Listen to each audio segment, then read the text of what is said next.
là đẹp, rất là lộng lẫy luôn.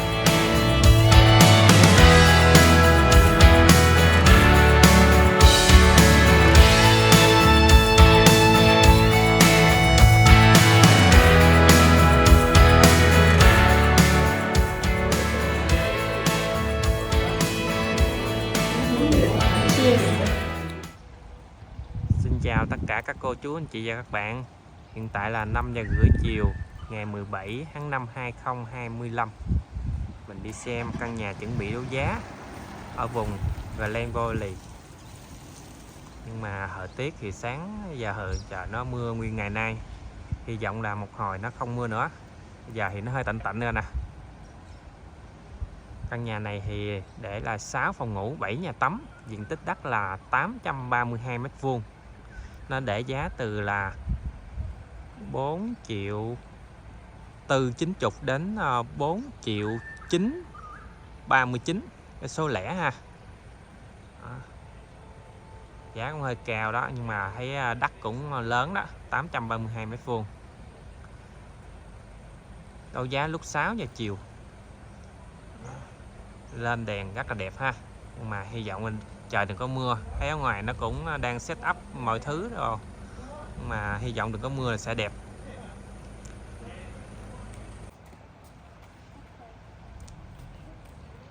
Căn nhà buổi tối là lên đèn rất là lộng lẫy. Cách trung tâm shopping Glen Waverley chắc khoảng 2 phút lái xe, rất là gần luôn, quẹo qua một con đường là tới.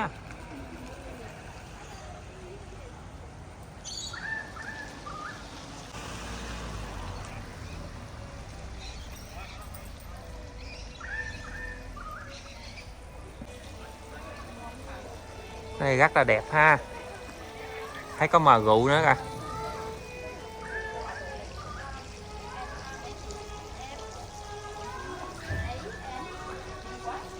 Ồ, này như là đại tiệc kia.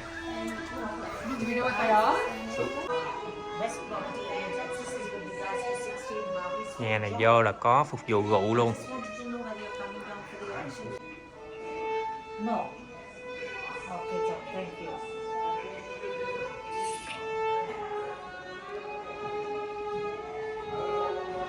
Wow, đẹp quá đẹp. Wow.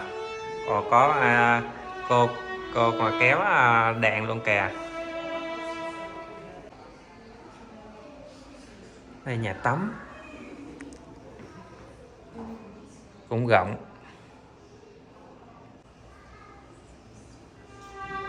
Hôm nay là hơi tiếc là ở ngoài nó hơi mưa, chứ không phải đi trời đẹp á, là bữa nay là rất là hoành tráng.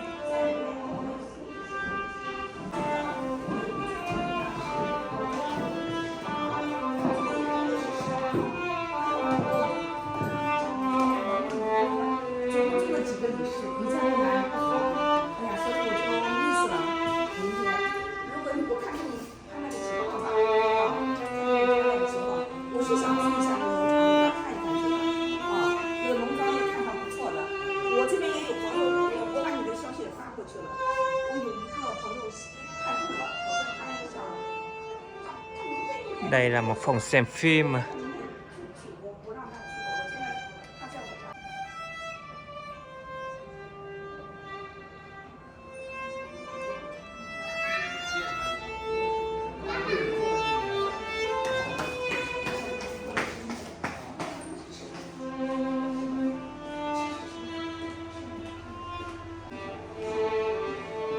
Đây là có một nhà tắm nữa.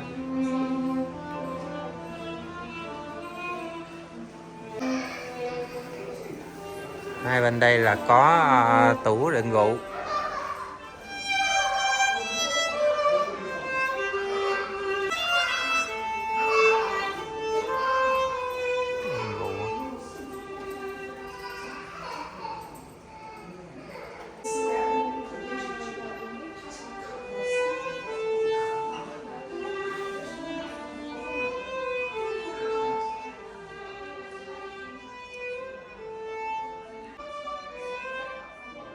Con này là nó thông ra phía sau luôn,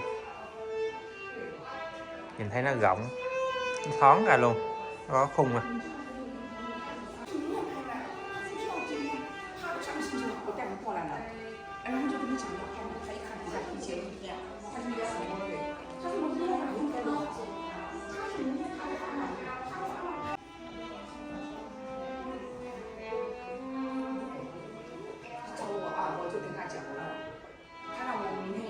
Nhà này rất là lộng lẫy.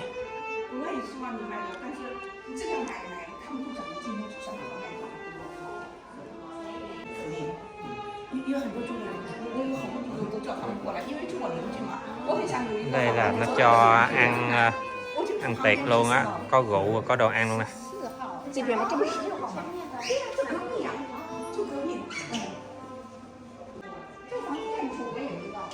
Có nhà bếp phía bên trong luôn, 2 nhà bếp.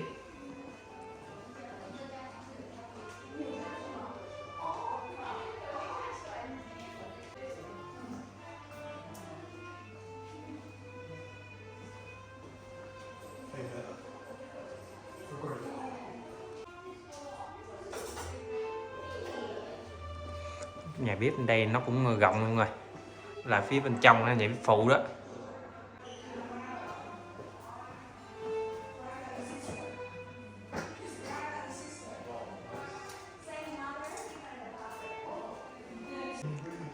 Bên này là có đầu bếp phục vụ đồ ăn luôn, giống như tiệc vậy ha.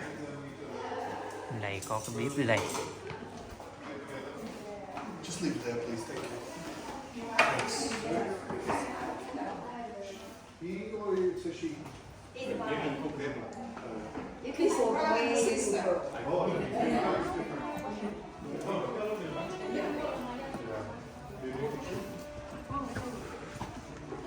Cái này phía sau thì chạy hãm hết nè.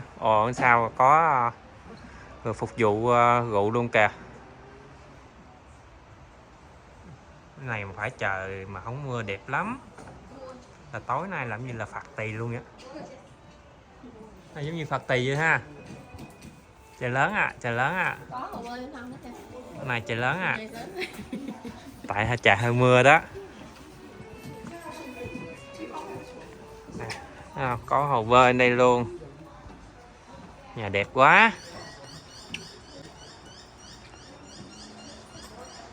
Ở trong là có người kéo nhạc. Có rượu, có những cô gái mà tiếp rượu, mà rượu. Ở trong đây có đầu bếp. Trong đây thì có đầu bếp cho làm đồ ăn. Bữa nay là giống như là phạt tì đó. Rất tiếc là hơi trời mưa, phải không? Trời mưa là vui lắm. Cái này rất là đẹp, rất là lộng lẫy luôn. Nhà này mà mùa hè đó ha, đẹp.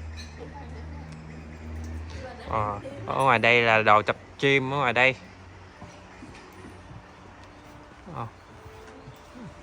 Anh kia ở ngoài đây, ở ngoài ảnh có bị mắc mưa không? Ngoài kia đó, pha chế ngoài kia.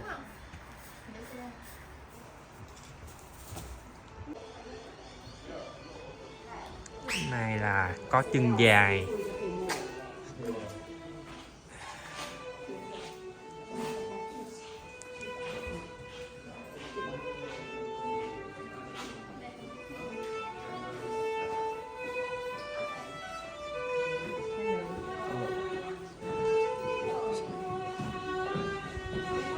Cô gái đẹp quá.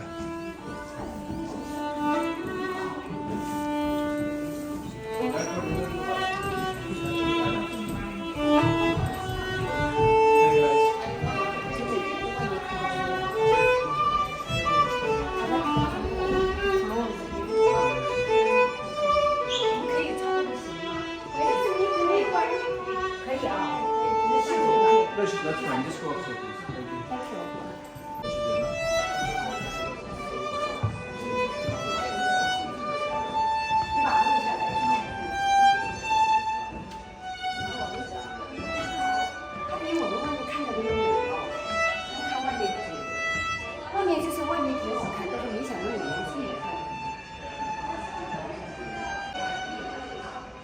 Trên đường nó rộng quá.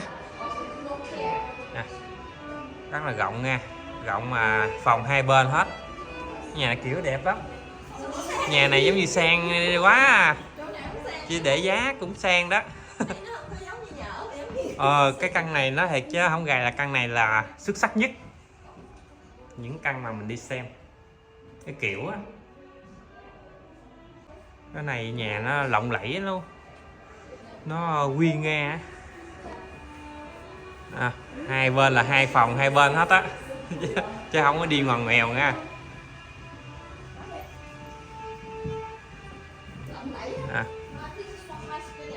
Cái này là phòng nào nó mình nghĩ chắc cũng có nhà tắm, chẳng hết là mình không có quay cận cảnh nữa, chi tiết nữa. Nhà này nó để tới 6 phòng ngủ, 7 nhà tắm đó. Đây có hình tượng Phật ở đây nhau.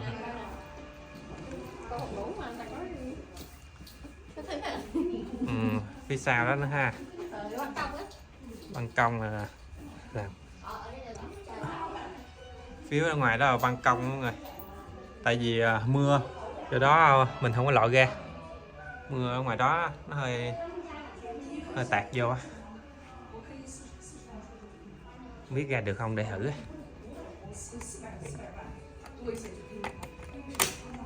Được đó, ra ngoài đây chiêu chiêu.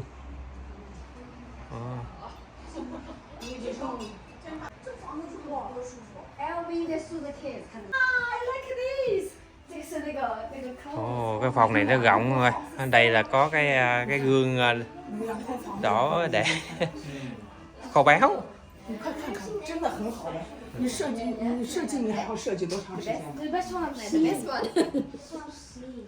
Nhà này là nó từ trước tới giờ làm thấy căn này là nhất đó mọi người. Rồi lúc trước thấy mấy căn kia lộng lẫy ha, căn này còn lộng lẫy hơn á. Hồi chiều thấy mưa quá cũng nản tính không có đi quay căn này. Đấu giá 6 chiều mà mưa nữa, mà thôi gán đi. Nếu mà không đi thì cũng bỏ lỡ căn này, rất là tiếc.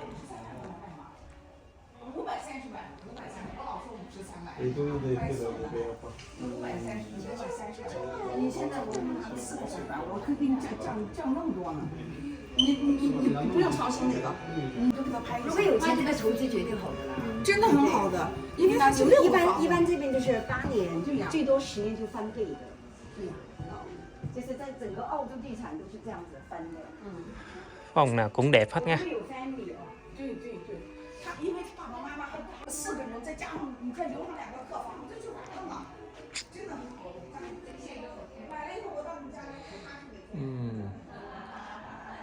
Nhà tắm rộng quá. Mấy phòng này mấy phòng bình thường đó mà nó phòng tắm nó rộng.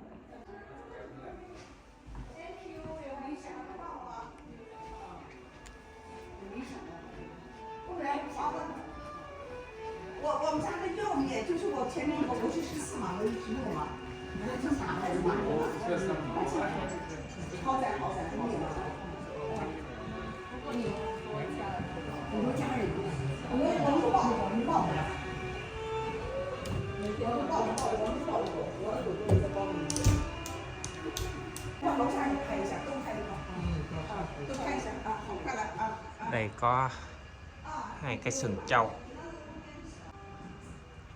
Con này biết nãy có vô chưa nó không biết nữa.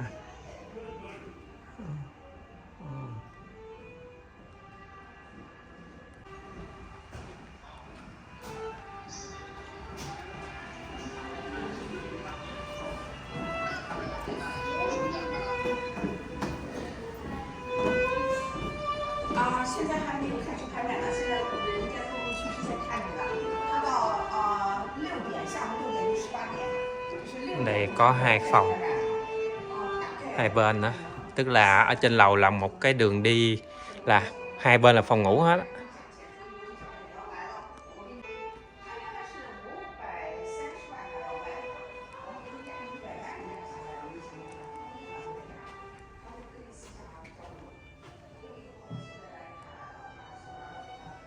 Ở nhà tắm thì giống nhau thôi.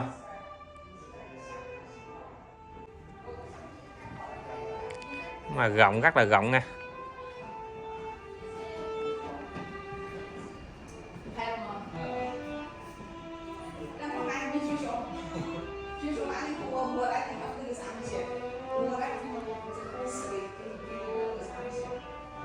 Chỗ ngồi làm việc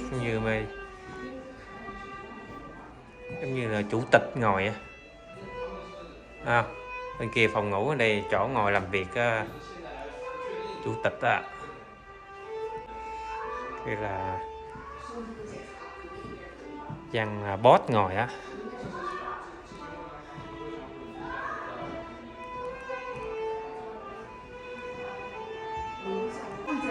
Mọi người coi trên lầu nè mọi người. Đây phòng ngủ nè, hai bên là phòng ngủ không. Dưới đây cầu thang đi xuống. Đây là chỗ như là phòng sinh hoạt gia đình, phòng khách. Đây phòng ngủ không đó. Để mình đếm lại coi đúng 6 phòng ngủ không nha. Ở đây là 2 cái. Đây cái là 3 cái.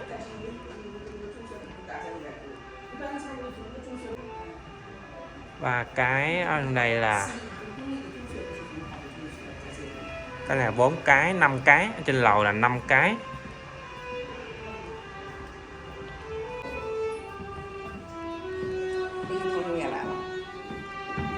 Yeah.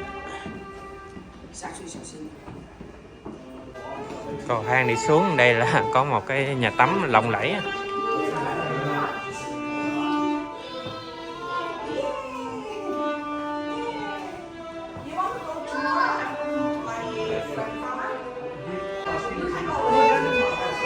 Vậy là ở trên lầu là 5 phòng ngủ, ở dưới là 1 phòng ngủ là 6 phòng ngủ.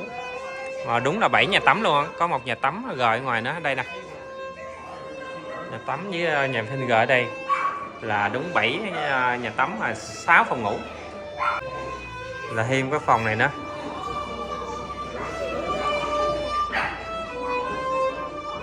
Thêm phòng chiếu phim nữa.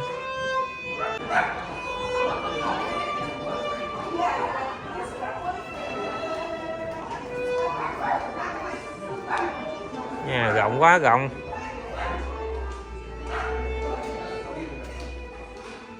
Bữa nay trời mưa, chắc chiều tối nữa ít người ta đi. Chứ nếu mà căn nhà này sớm sớm mà trời đẹp ha, người ta đi đông dữ lắm. Ở vùng trên đây người ta xem đông lắm.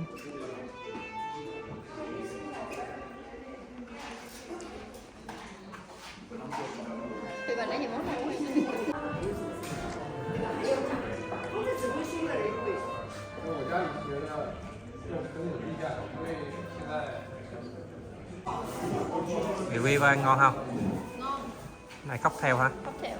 Ngon. Có rượu nữa không rồi? Nếu mà không có rượu thì nó sẽ phục vụ bên rượu. Đó, đây có chân dài nó, chân dài phục vụ nữa không? Be careful.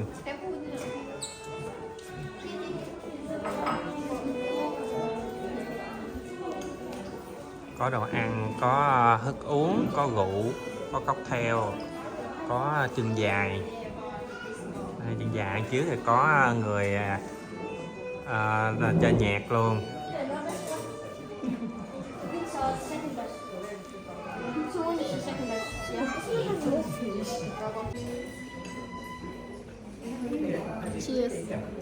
Cheers, quá ngon. Bữa nay là đi xem đấu giá nhạc rất là hoành tráng luôn. Nhưng mà hơi chiều tối trời hơi mưa chứ không có đông người ta thôi.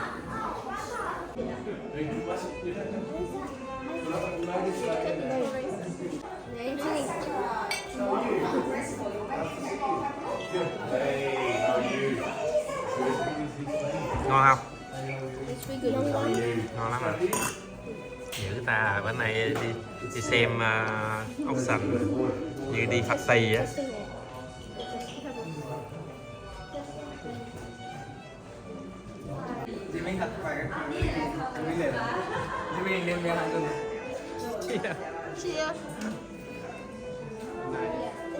Này đi đấu giá nhà mà như đi ăn đẹp mọi người. Review cái ngon không? Ngon. Ngon ha. Cái này không có cồn nha. Không có cồn. Rất là ngon. Tại lái xe với cái mấy người kia không lái xe đâu uống rượu được. Nhưng mà nó pha ngon ha. Ngon. It's okay.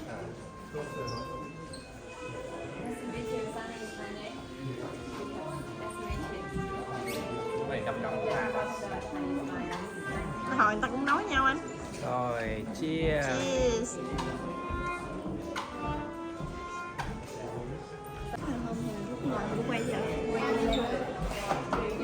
Này em người thấy không? Chân dài phục vụ không không?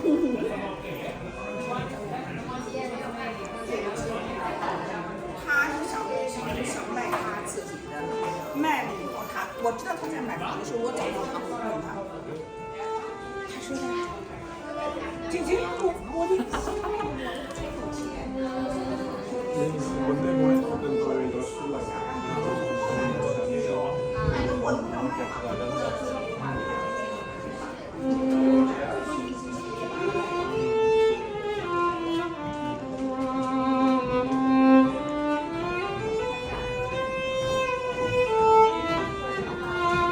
Đẹp ha. Beautiful.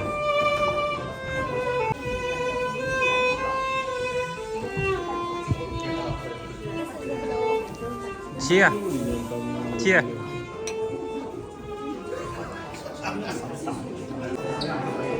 Cái này giống đi ăn tiệc vậy đó. Buổi chiều tối anh chị đã tổ chức 6 giờ đúng rồi. Chiều tối để mà tổ chức tiệc á, mà trời hơi mưa, tiếc là trời hơi mưa, thì nó không được đẹp, bên ngoài không được đẹp cho lắm. Cái này là cũng tính quảng cáo gì lắm, hoành tráng đấy không? Đó, ở đâu cũng có cái nhãn hiệu của nó ha. Này đó có pha chế luôn.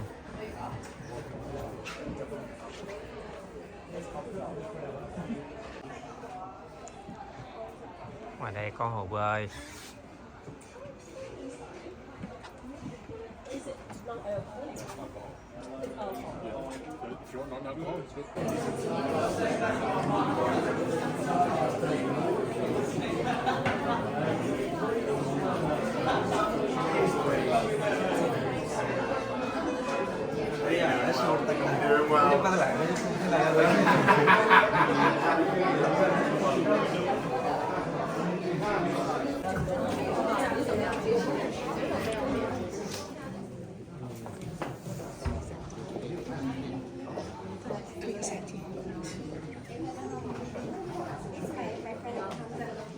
Well then, boys, neighbours, friends, what an evening we've got on our hands.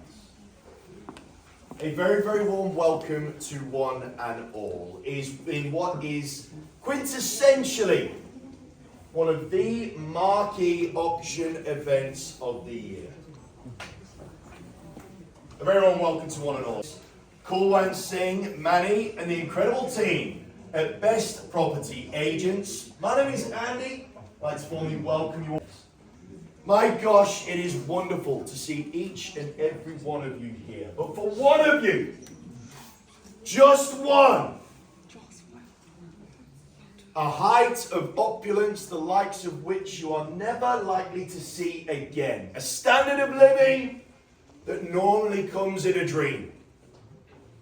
For one of you, the reality awaits. Here at number 16, Harvie Street in glorious Glen Waverley. Let us kick things off by going through the contract. Now you'll be pleased to hear, crystal clear in its nature, as such unconditional, has no cooling off period.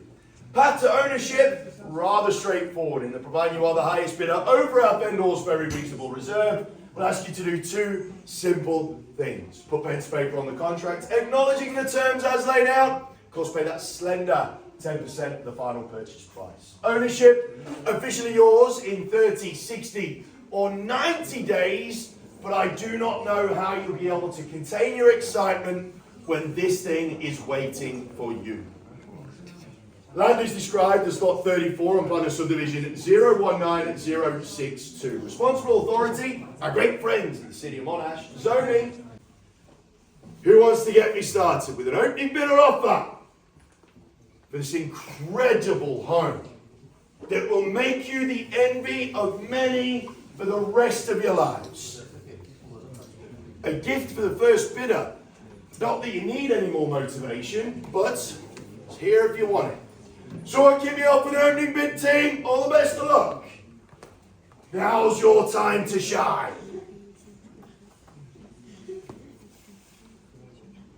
Quoting. We're quoting around the 4.5 mil mark, but I'm happy to start something more reasonable if you wish. If you want to maybe start around the 4.1, something like that. May I suggest an opening volley around that level? For 80 squares of absolute magnificence per square metre, it's actually pretty reasonable. Someone kick me off with an opening volley now, team. I can appreciate that you might... 4 million here. Sorry? 4 million. Welcome to you, madam. Welcome to you. Big round of applause for the opening bidder there. $4 million. Good stuff. Now, hopefully, I waffled on for long enough for the alcohol to kick in and for you lot to get stuck in. At $4 million, there's your opening volley. Welcome, madam. Great to see you. Good stuff. At $4 million, happy to go in 50s from here. $4 million, there's your opening volley now, team. And there should be a Mexican wave of hands in this French provincial masterpiece. Once at 4 mil. Whether you like to admit it or not, you are not going to see something of this caliber again. Why deny your family? 4 million on the nose. Twice at 4 mil. 2 spectacular kitchens. Master suites all around. Multi-generational opportunity this. With the master suite downstairs. That theatre room. My gosh. You were playing Julia Roberts. I was chatting to someone before. Perhaps the footy would have been a bit more appropriate. $4 million, team. Don't mess around. Blink and you might miss it. Second call at 4 mil. Time to shine is now, team. At $4 million. Third call at 4 mil.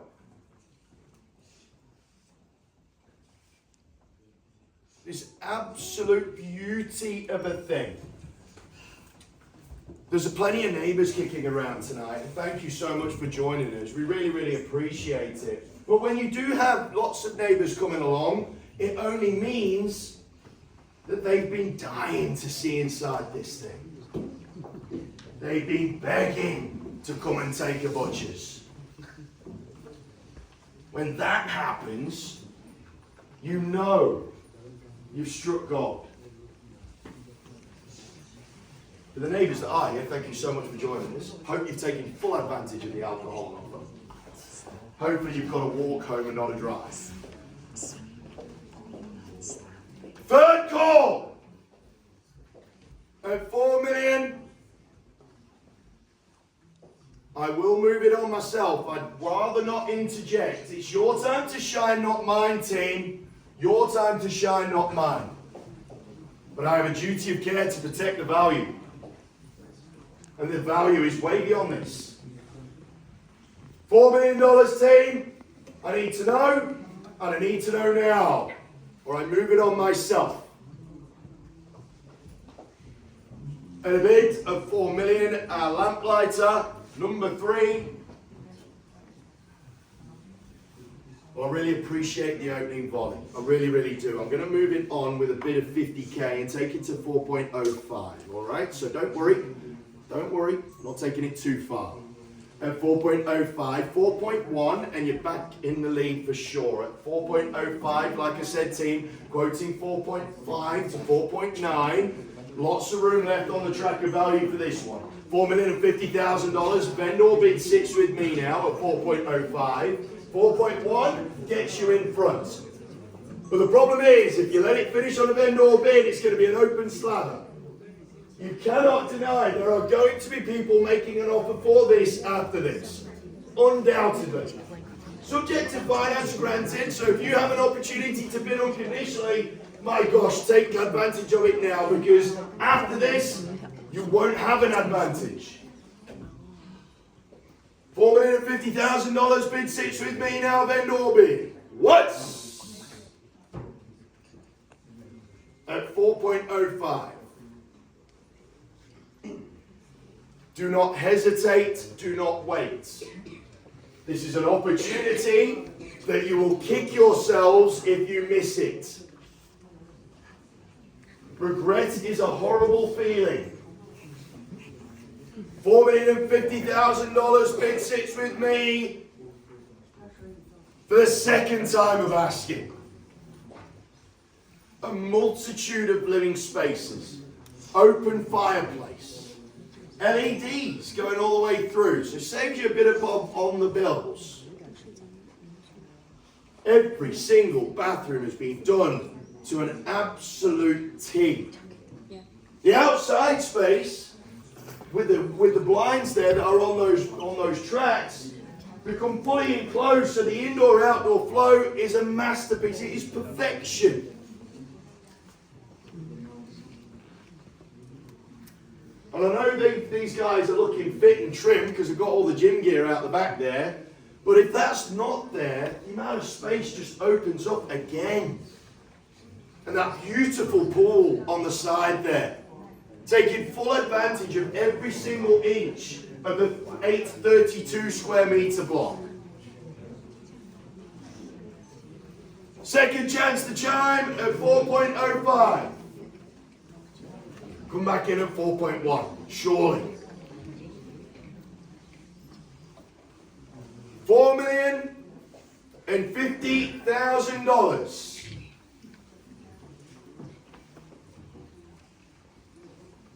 That beautiful swirling staircase, the stairway to heaven, with extra living spaces, and that grand wide hallway, parquetry flooring going all the way through. Not 1 centimetre of this place has been ignored. If you try to build this thing, you'd be looking easy at a figure of 5 at the front. $4,050,000 team. Third call at 4.05. And we're coming back in. 4.1. Go to 4.1. If you head yourself to 4.1, chances are I might be out at that level. One. Is that correct? Is that fair? Take me to 4.1. And we'll do no more vendor bids. $4,050,000. Second, third time at 4.05. Talk to me, gang. I'd hate to burden you with regret. This absolute masterpiece.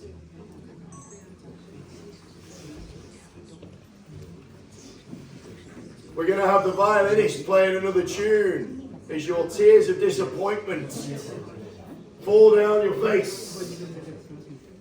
We play some sad music, a bit like the Titanic. $4,050,000 team, third time to chime. Talk to me or risk missing out.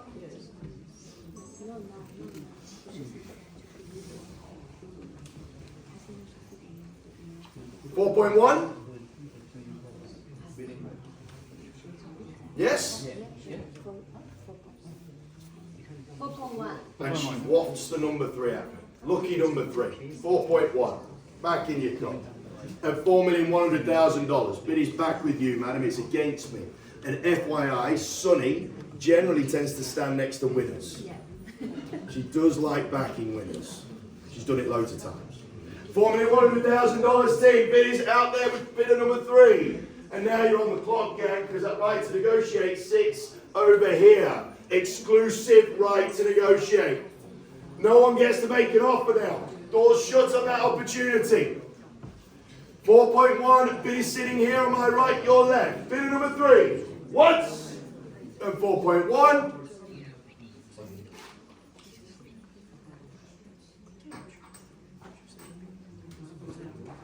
Twice. 4,100,000. I can appreciate the scale of the decision. It's no small decision, right? But we're at a sliding door moment for a lot of you. One of those moments where you either step through or step aside. Generally, those that step aside never get to fulfill their life's potential. Those that step through are the ones that step ahead. Are you drunk yet? 4.1. Once. 4.1. Twice. You ain't building this for any cheaper. You know that as well as I do.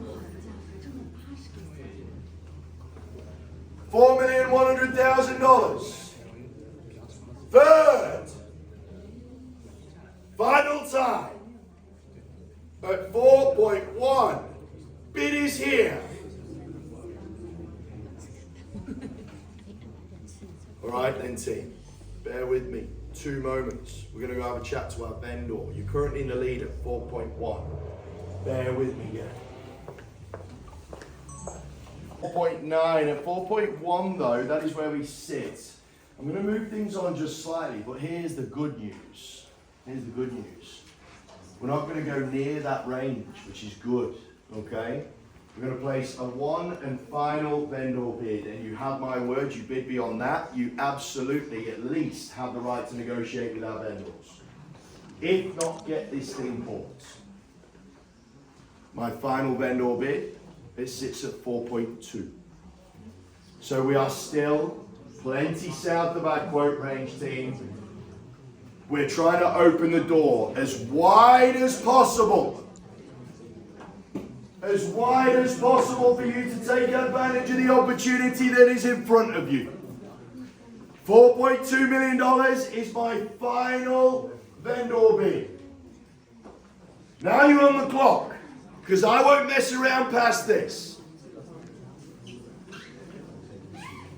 If you go north of that, go to 4.25, then you are in the box seat. But I'm only giving you 3 chances to do it, team. Only 3. If any of you are sitting on the fence, time to jump off. $4,200,000. First time.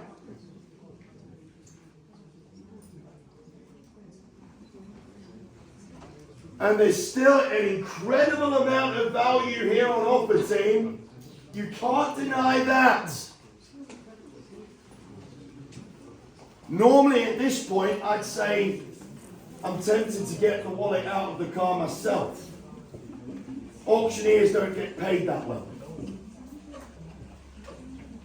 4.2 mil. 2 exquisite kitchens. 6 insane bedrooms, 2 grand masters, 1 up, 1 down. En suites attached to all. Heck, if you were to call this a hotel, 5 stars wouldn't be good enough. At 4.2, second call.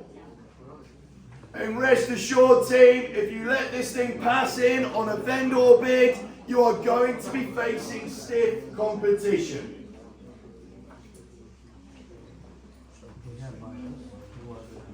There's absolutely going to be buyers subject to finance. Of course there's going to be.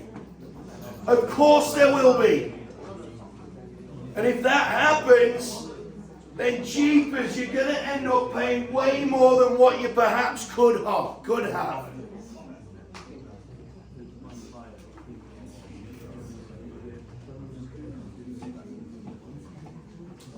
Once, twice.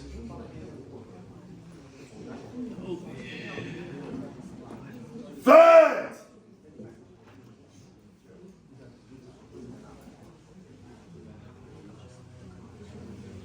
At 4.2.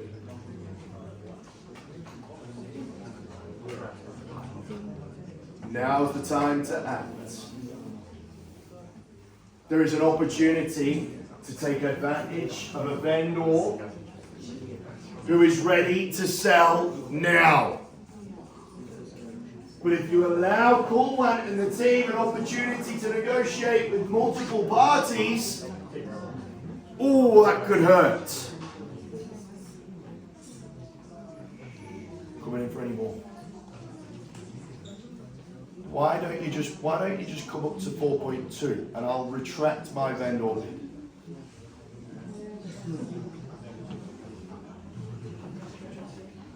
$4.2.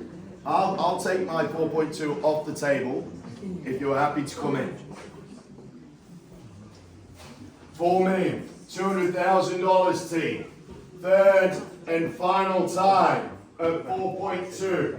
All done, finished, and jeepers. The start of this next race could be hectic. Third and final time. All done, finished, and away. At $4,200,000. Last chance saloon buyers. Anybody want to put in a bid now? My gosh, your timing would be immaculate. At 4.2. Manny? $4,200,000 and team, all done, finished, and signing for this incredible, magnificent, palatial piece of perfection here in Glen Waverley. Last chance. All good. All done. Sonny sweeps the floor one final time. All done and silent then team of $4,200,000 will set the bar at that level and invite offers in from here. Last chance as I sweep around for one final bid. I think we should open for other bidders. We'll give opportunity to other bidders. All right, then, team, at $4,200,000 then, we formally press pause on the process at 4.2. Invite offers north of there to be considered by our vendor. And if you have subject to finance conditions, speak to Khủng immediately. At $4,200,000 then, team, we'd like to thank you for your attendance this evening. We really appreciate it, and we hope it was worth your time. On behalf of Khủng, Manny, and the incredible team at Best Property Agents, stay safe, stay healthy, stay happy. First in, best dressed. Make sure it's you. Take care, team. Have a great weekend. All the best. Thank you.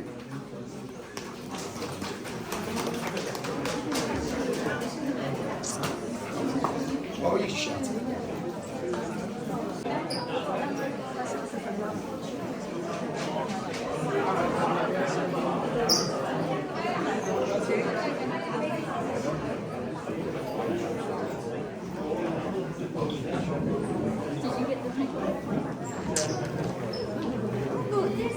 Quá đông người ta.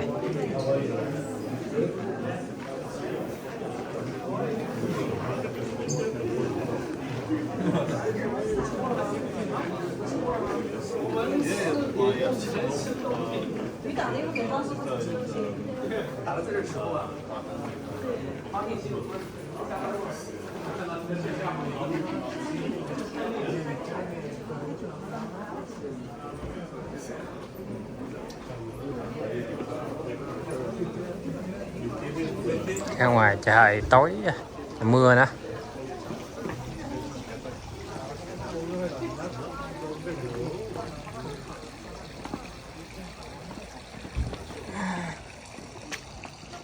Hiện tại là khoảng 6 giờ rưỡi 6 giờ rưỡi tối.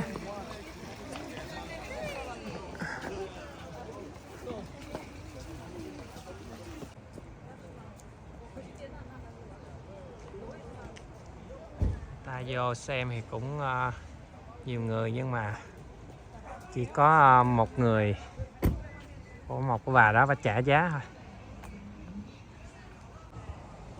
Nhà bữa tối nhìn sáng đẹp không mọi người. Xin chào tất cả cô chú anh chị và các bạn.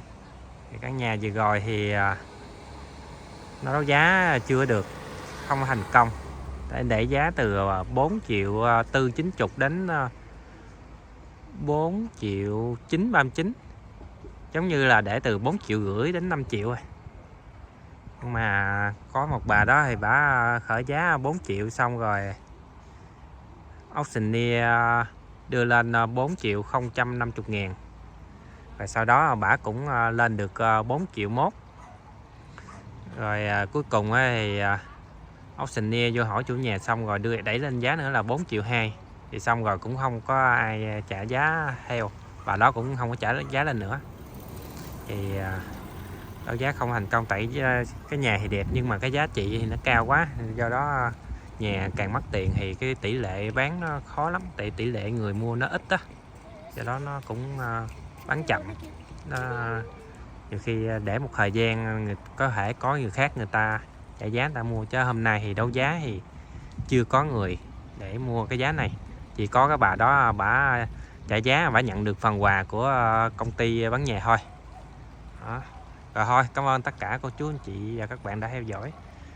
Chúc mọi người cuối tuần vui vẻ hạnh phúc. Nhưng mà được cái nhà này bữa nay người ta tổ chức cũng hoành tráng, cũng tổ chức cũng có rượu uống, có cocktail, rồi có mấy người phục vụ, rồi có đồ ăn, có uống, rồi có cái cô gái mà kéo violon cũng rất là xinh đẹp, nhưng là tổ chức một cái buổi tiệc dạ dỗ vậy đó, rất là thấy cũng sang trọng lắm. Nhưng mà rất tiếc là cái tiệc hôm nay nó không có thành công, với lại trời mưa, và chiều trời mưa, bây giờ chiều tối nữa, do đó cũng ít người hơn, chứ dùng đây thì người ta cũng đông người đi xem lắm. Rồi thôi, bye bye tất cả mọi người, chúc mọi người cuối tuần vui vẻ và hạnh phúc. Nếu mọi người nào thích video mình nhớ đăng ký kênh ủng hộ mình, nhớ bấm like cho mình. Hiện tại là 6 giờ 40 chiều ngày thứ Bảy 17 tháng 5 2025. Bye, chào tạm biệt mọi người.